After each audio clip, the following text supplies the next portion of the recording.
Bom dia, meus amigos. Bom dia, uma semana a mais para o nosso estudo do Evangelho no Lar. Hoje é dia 9 de setembro de 2021 e, com a graça de Deus, continuamos o nosso estudo do Evangelho no Lar, que todas as quintas-feiras a gente faz entre amigos e grava, para quem quiser assistir depois. Todos os que estiverem assistindo são muito bem-vindos. E então, vamos aqui com a nossa prece, depois a nossa mensagem do livro de Joana de Ângeles, Vida Feliz, por Divaldo Franco, e em seguida continuamos o nosso estudo. Fechamos os nossos olhos e nos conectamos com o nosso ser interior, com aquele Deus que existe dentro de cada um de nós, que nos guia todos os dias, que nos ampara, que nos ajuda e que nos dá bons conselhos. Ele está no silêncio do nosso ser, no íntimo da nossa alma.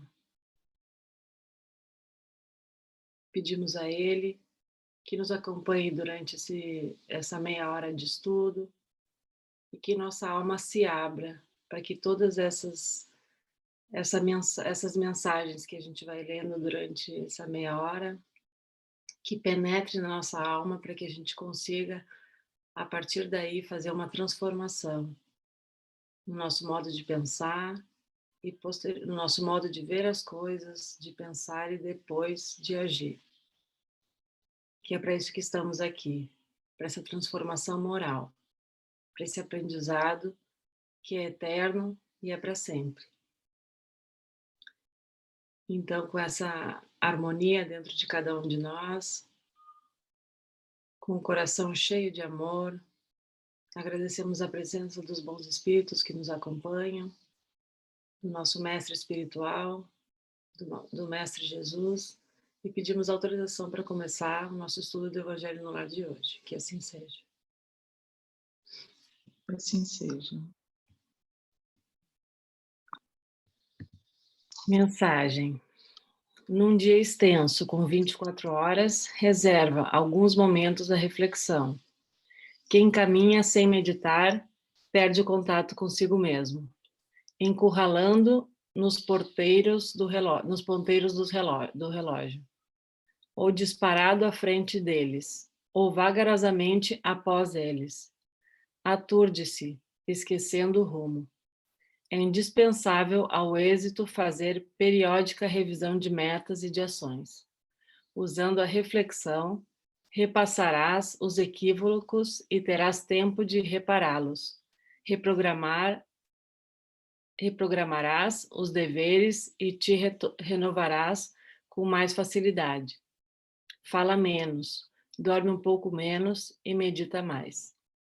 Minutos que desperdiças, se os usares para meditação, se transformarão em pontos luminosos do teu dia.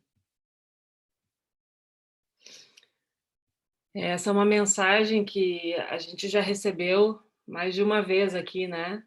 Já lemos esse tipo de mensagem mais de uma vez aqui no nosso estudo.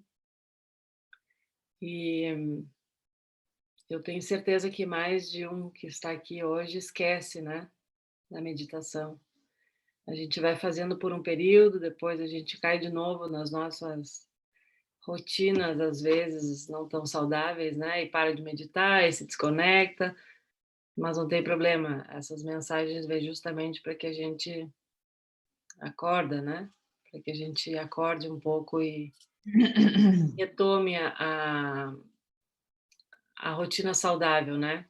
Que nos conecta, tira um pouco o pé do chão e nos conecta mais com a nossa alma. É verdade. Gente, tem várias coisas que chamam a atenção, assim, nessa mensagem que ela chama a ação, né, também. A meditação, e eu acho que a meditação não só como meditar, mas com o fato de se conectar, né, durante o nosso dia, tem momentos em que a gente reserva para fazer esse contato no interior, né, com a gente mesmo. Estava pensando agora, não só na meditação em si, né, no ato de sentar-se e meditar, sabe? Que muitas vezes a gente pode sentar-se e meditar e não fazer essa conexão. Mas com essa revisão mental, com essa revisão de pensamentos, né? O que é o meditar, né?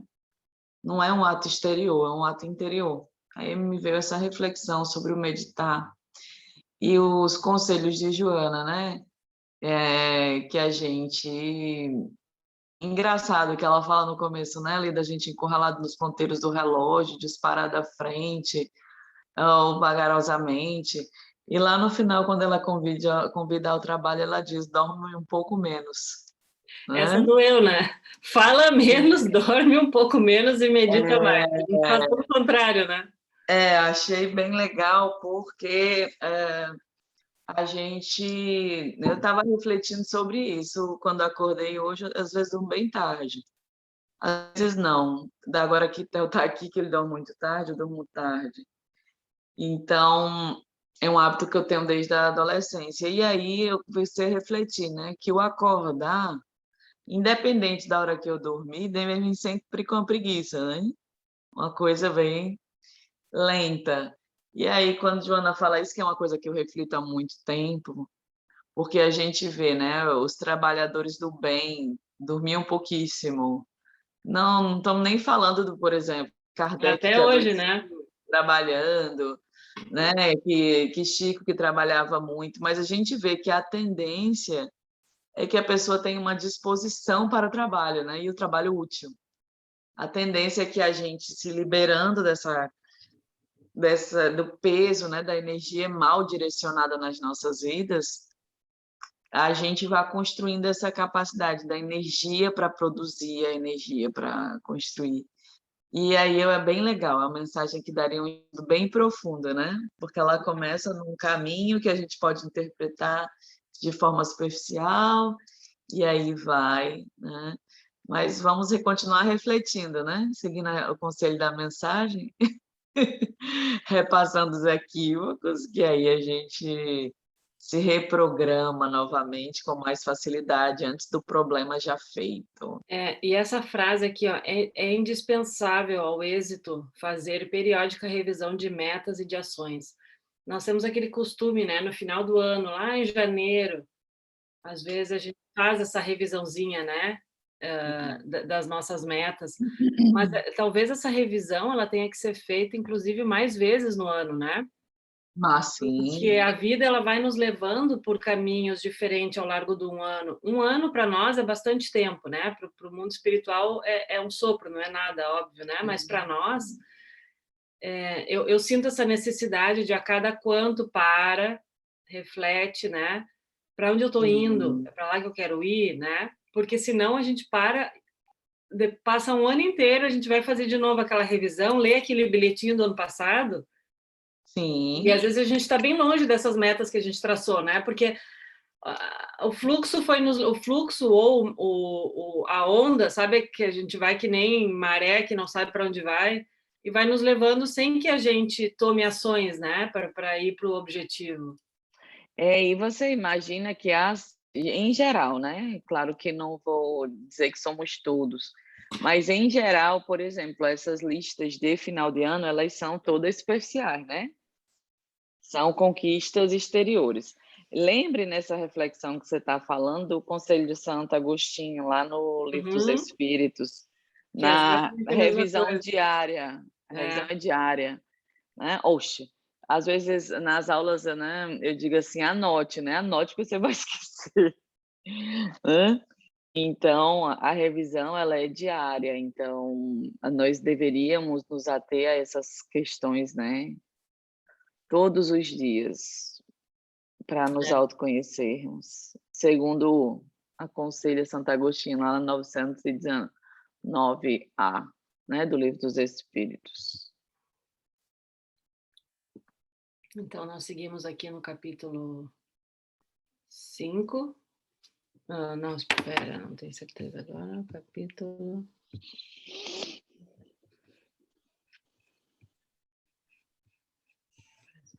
Capítulo 8. E com hoje fechamos o capítulo 8, então. E a mensagem diz: bem-aventurados os que têm os olhos fechados. Vianney Curadars, Paris, 1863. Meus bons amigos, por que me chamastes? Para que eu imponha as mãos sobre a pobre sofredora que aqui está e curá-la? Que sofrimento, bom Deus! Perdeu a vista e as trevas se fizeram para ela. Pobre filha, que ore e espere. Eu não sei fazer milagres sem a vontade de Deus. Todas as curas que eu pude obter e que conheceis, não as atribuais senão àquele que é o Pai de todos nós. Em vossas aflições, olhai sempre para o céu e dizei do fundo de vossos corações: meu Pai, curai-me, mas fazei que minha alma enferma seja curada antes das moléstias de meu corpo. Que a minha carne seja castigada se preciso for, para que a minha alma se eleve até vós com a brancura que possuía quando a criastes. Depois dessa oração, meus bons amigos, que o bom Deus sempre ouvirá, a força e a coragem vos serão dadas, e talvez também a cura que temerosamente pedistes, como recompensa por vossa abnegação. Mas desde que eu aqui me encontro numa reunião que trata sobretudo de estudos, eu vos direi que aqueles que estão privados da visão deveriam considerar-se como os bem-aventurados da expiação. Lembrai-vos que o Cristo disse... Porque eu estou lendo, irmão. Lembrai-vos que o Cristo disse... Não. Lembrai-vos que o Cristo disse que seria necessário arrancar o vosso olho se ele fosse mau, e que melhor seria se ele fosse lançado ao fogo do que ser a causa da vossa perdição. Infelizmente, quantos existem na terra que maldirão um dia nas trevas por terem visto a luz? Assim, pois são felizes os que na expiação estão sem visão. Seus olhos não serão motivos de escândalo e de queda, e eles podem viver inteiramente a vida espiritual. Podem ver mais do que vós que tendes boa visão. Quando Deus me permite abrir as pálpebras de algum desses pobres sofredores e devolver-lhes a luz, eu digo a mim mesmo: alma querida, por que não conheces todas as delícias do espírito que vive de contemplação e de amor? Tu não pedirias para ver essas imagens menos puras e menos suaves que aquelas que podes entrever em tua cegueira? Assim, bem-aventurado o cego que quer viver com Deus. Mais feliz do que vós que estáis aqui. Ele sente a felicidade, ele a toca, vê as almas e pode lançar-se com elas nas esferas espirituais, que nem mesmo os predestinados da vossa terra conseguem ver. O olho aberto está sempre pronto a fazer sucumbir a alma. O olho fechado, ao contrário, está sempre pronto a fazê-la subir até Deus. Crede-me, meus bons e caros amigos, a cegueira dos olhos é muitas vezes a verdadeira luz do coração, enquanto que a visão é frequentemente o anjo tenebroso que conduz à morte. E agora, algumas palavras para ti, minha pobre sofredora. Espera e tem coragem. Se eu te disse, minha filha, teus olhos vão abrir-se, como ficarias alegre? Mas quem sabe se essa alegria não te faria perder? Tem confiança no bom Deus, que fez a felicidade e permite a tristeza. Farei tudo o que for permitido para ti, mas por tua vez, ora, e principalmente reflita no que acabo de te dizer. Antes que eu me afaste, todos vós que estáis aqui, recebei a minha bênção. Nota: quando uma aflição não é consequência dos atos da vida presente, é preciso buscar a sua causa numa vida anterior. O que chamamos de caprichos do destino não é outra coisa que os efeitos da justiça de Deus. O Pai não inflige punições arbitrárias, pois quer que entre a falta e a pena haja correlação. Se em sua bondade lança um véu sobre os nossos atos passados, nos mostra também o caminho, dizendo: quem matou pela espada, morrerá pela espada. Palavras que podem ser traduzidas assim: nós somos sempre punidos pelo que fizemos de errado. Se então alguém é afligido com a perda da visão, é porque a visão para ele foi causa de queda. Talvez tenha ele também causado a perda da visão de um outro. Talvez alguém tenha ficado cego por excesso de trabalho que lhe foi imposto, ou em consequência de maus tratos, por falta de cuidados, etc. E então ele sofre agora a pena de talião. Ele mesmo, no seu arrependimento, pode ter escolhido essa expiação, aplicando a si próprio estas palavras de Jesus: se o teu olho for motivo de escândalo, arrancai-o. É uma mensagem realmente profunda e para refletir tem tanto, né? Para mim, o que fica numa primeira instância assim, é realmente essa questão da fé e resignação.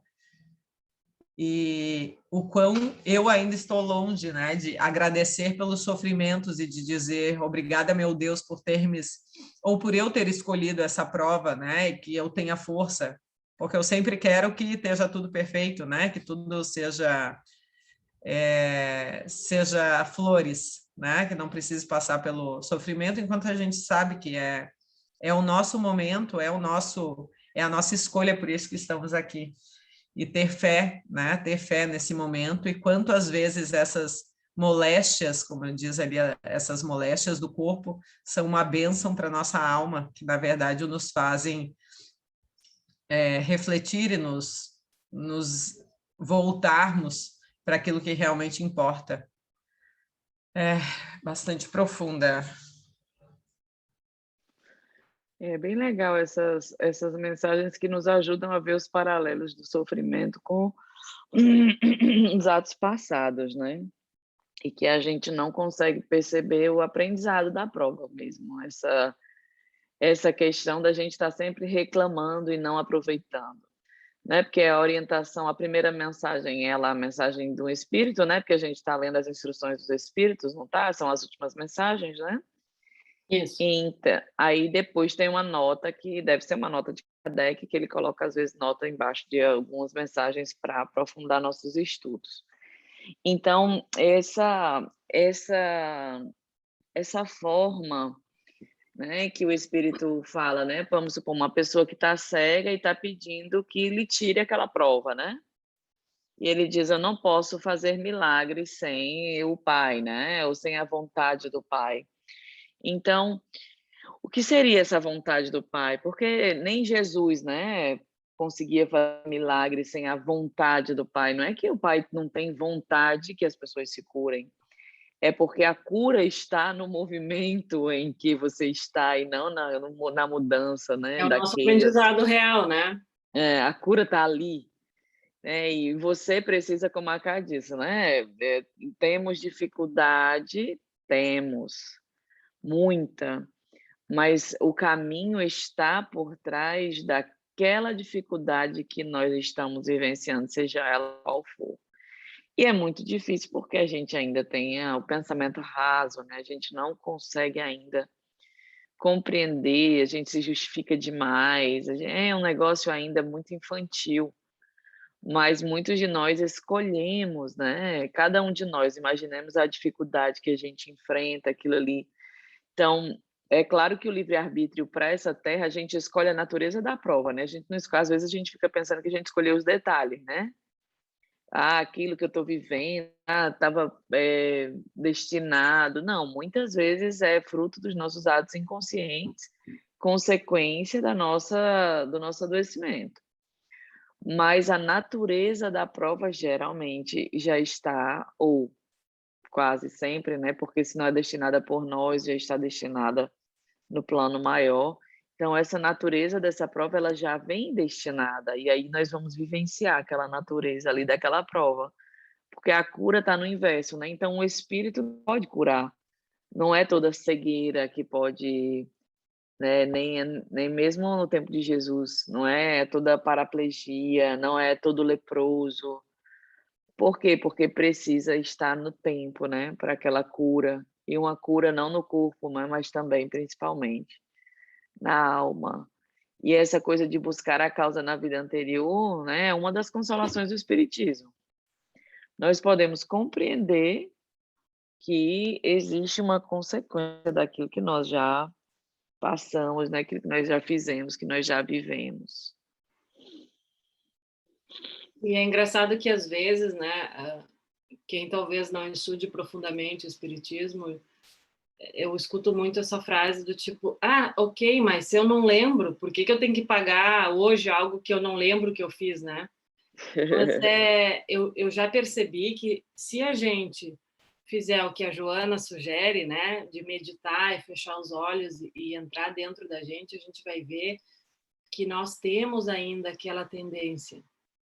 De uma maneira mais amenizada, pode ser, né? Mas se a gente hoje está sofrendo a causa ou a consequência, né, de algum ato que nós fizemos no passado, eu tenho certeza que se a gente for aprofundar a nossa e querer ver, né, a gente vai encontrar um paralelo ainda na vida de hoje, a nossa dificuldade ainda de entender aquela situação ou de viver de uma maneira mais saudável, né? Sim. Refiro à parte, as minhas tendências mais íntimas, por mais que eu não coloque as à prova, né, eu vou encontrar essas tendências ainda dentro de mim, né, com a graça de Sim. Deus já mais acalmada, digamos assim. Eu gostaria de reler essa nota, porque essa nota, ela, ela é muito profunda. Quando uma aflição não é consequência de atos da vida presente, ou seja, como todos nós temos livre-arbítrio, eu posso hoje ter um acidente e ficar com alguma sequela em função de quê? De atos da vida passada ou também de alguma inconsequência minha nesta vida, né? Então, ali eu descartaria a questão da vida passada. Então, a gente tem que ser consciente das ações que a gente Mas toma. não descartaria a inconsequência, Não, não descartaria a que inconsequência. é fruto né, da nossa infantilidade Exato. ainda. É preciso buscar a sua causa na vida anterior, se não for fruto da nossa inconsequência, né? O que chamamos de caprichos do destino não é outra coisa que os efeitos da justiça de Deus.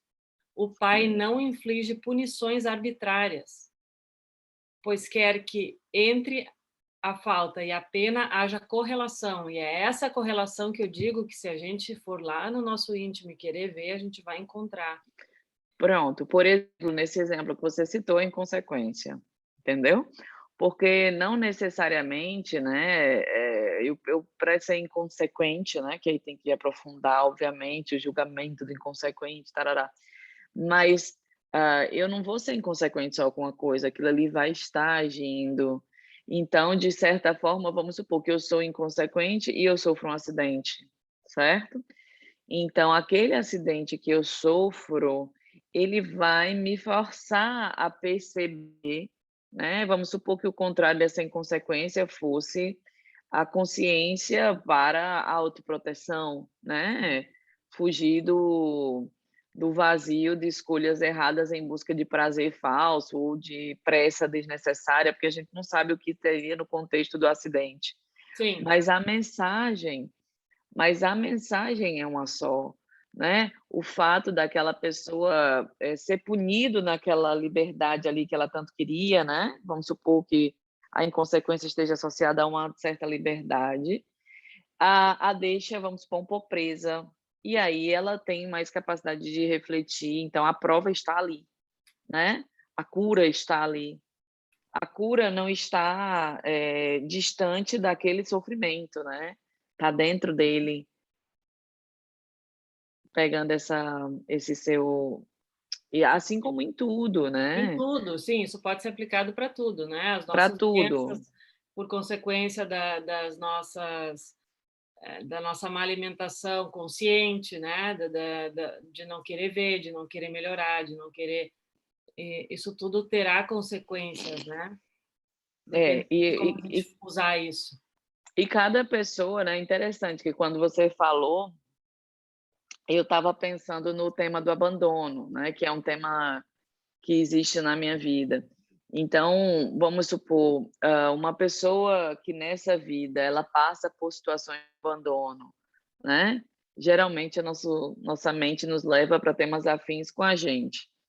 E aí eu pensei no abandono nessa existência. E o que que isso quer dizer? Que pela nossa ignorância, no passado nós abandonamos, né. Então, assim, nós abandonamos, não tínhamos uma noção daquilo ali, ou ainda abandonamos. E o passar pela mesma situação vai ajudando as reflexões, né. Então, aquilo que você causou, e a gente muitas vezes acha que está nos outros, né, os nossos processos, porque os outros estão causando a gente. É santa ignorância que não sabemos que fomos nós a causar primeiro. E Uhum. tem um cerne de culpa, a gente sempre tem um pouco, né, ou tanto, dessa É. culpa, né, nos processos da gente. Se sua bondade lança um véu sobre os nossos atos passados, nos mostra também o caminho. E é isso que Mirella está se referindo, né? Às vezes a gente não consegue, a gente fala muito sobre, esqueci a palavra agora, empatia. Só que a empatia verdadeira é essa, de ter vivido algo que eu fiz no passado e hoje está vivendo isso, com certeza o aprendizado é muito diferente do que só o olhar de fora, né? Provavelmente na próxima encarnação essa questão do abandono vai estar muito mais equilibrada, se a pessoa soube trabalhar isso nessa vida, né? Soube olhar para isso de uma maneira mais construtiva. Porque a gente nem precisaria, né, viver tudo, mas ter consciência daquilo que viveu. Porque vamos supor, se eu tenho esse amor, essa empatia, né, porque a empatia ela é pautada no amor verdadeiro, por isso que a gente não tem, né.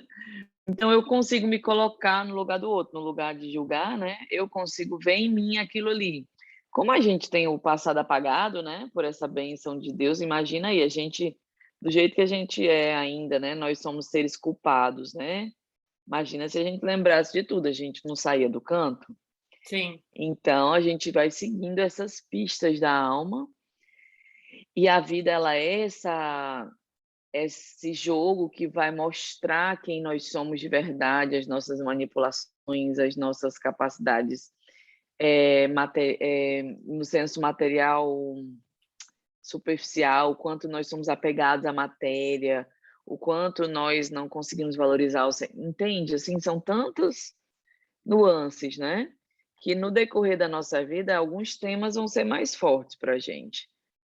E aí a gente consegue realmente, quando, como você disse, se eu tenho a consciência do meu, eu consigo ter a consciência. Se eu respeito o meu processo, eu consigo respeitar o do outro, né?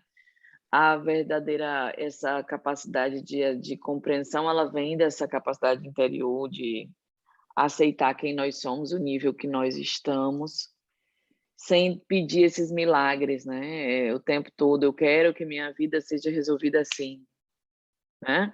Eu quero que isso aqui se transforme assim. Ou eu não E, quero passar por isso, né? que é, quase a mesma coisa, né? Eu não quero, tira de mim essa coisa. E a gente se engana muito, retardando o sofrimento, né? O processo doloroso. No É, lugar de se livrar, piora, né? É o mais legal disso, é botando que a gente aumenta o sofrimento. colocando um exemplo real nessa coisa de que a gente muitas vezes fala sobre empatia, e essa palavra ficou de moda há um tempo, né? Tanto é que nós não somos ainda seres empáticos, porque isso seria realmente amar ao outro como a si mesmo, nós não conseguimos nem quase nos amarmos profundamente, quanto menos genuinamente ao outro, né? É aquela frase que a gente escuta muito, por exemplo, quando tu verdadeiramente passa por algo que o outro já passou e tu olha para ele e fala: agora eu entendo o que tu sentia. Claro, só agora, porque eu também estou passando, né? Antes, quando eu Agora, falei que eu era empática, agora eu acho que entendo, né? é, Agora eu acho que entendo que a pessoa está tendo a visão agora, pessoal, ou seja, agora eu não estou te julgando como eu julguei no passado, porque no passado eu provavelmente não entendi, né? Aquele teu luto, aquele teu desespero, aquele teu ciúme, enfim, qualquer coisa, né? Sim. Então, a vida é muito sábia nesse sentido, né? Tudo aquilo que a gente julga, se a gente tiver os olhos para ver, a gente também pode passar por isso no futuro, né? E aí a gente vai muito lembrar, e lá no nosso íntimo, quantas vezes a gente não lembra de dizer, nossa, como eu critiquei aquela pessoa nessa situação, como às vezes a gente não tem nem coragem de falar isso para a pessoa, né? E às vezes é familiar, amigos íntimos, que a gente fala, não, e talvez não julguei para a pessoa, eu julguei dentro de mim, eu julguei para os outros. E hoje eu passando por aquilo, talvez eu tenha uma experiência ainda, entre aspas, né, mais dura que a dela, né? Estou fazendo de maneira que poderia ser mais criticável que aquela pessoa fez no seu momento, né? Então, essa é a consequência da vida, que se a gente quiser olhar com olhos de amor, é a válida, é que a gente aprende realmente, né? Infelizmente ou felizmente, porque se a gente aprendesse através do amor, seria muito mais leve para todo mundo, né? Mas ainda é uma palavrinha tão curtinha que é tão grande que ainda para nós aqui na Terra é difícil ter a dimensão dela, né? Verdade. Então vamos pedir amor, né? Vamos pedir orientação e amor aos anjos e aos espíritos. Algum comentário mais, menino? Podemos Não podemos. caminhar para essas reflexões, né, finais, nossa oração. Então vamos, né? Vamos conectados nessas nossas reflexões tão importantes, solicitar essa luz desse amor para os nossos olhos. Deus Pai de infinito amor e misericórdia, nós pedimos que possa dar a luz aos nossos olhos, para que possamos cessar os nossos pedidos infantis de cura superficial. Todas as vezes que nós pedimos para que tire do nosso caminho uma dificuldade, nos ajuda não a tirar essa dificuldade, mas a transformá-la em um caminho. Nos perdoa pelo tempo que temos perdido, reclamando das condições das nossas vidas, das condições das nossas provas. Nos perdoa nos auxiliando a termos uma atitude digna de crescimento, a termos uma atitude de autorresponsabilidade, conexão com a nossa capacidade, para que nós possamos olhar para cada um desses obstáculos que estão nas nossas vidas. A cegueira da nossa alma é essa que queremos tratar. A cegueira a qual estamos imersos, sem conseguirmos ver aquilo que nos acontece, sem conseguirmos aproveitar os caminhos que nos são ofertados, desperdiçando a encarnação que nos foi presenteada pela nossa pura ignorância, arrogância perante os nossos atos cotidianos. Como somos ainda crianças, Pai querido. Então, como crianças que somos, te solicitamos esse amparo, te solicitamos a luz, para que possamos ver e crescer com cada uma das provas que são necessárias ao nosso crescimento. Que possamos ser gratos a cada pedra dos nossos caminhos, a cada dificuldade que nos ensina e que nos ajuda a crescer. Sabemos que é tudo conforme aquilo que precisamos, mas se ainda não conseguimos ter essa aceitação, auxilia-nos, mandando esses bondosos anjos e amigos que nos momentos de prova e de dor poderão ser um caminho para que saiamos das trevas em que nos encontramos para a luz infinita do teu amor. Muito obrigada, Paizinho querido. Gratidão mais uma vez pelo nosso estudo. Possamos continuar seguindo esse processo, esse presente maravilhoso, que é o Evangelho, à luz dos olhos da doutrina espírita. Muito obrigada, que assim seja. Que assim seja, um bom resto de semana a todos e até semana que vem.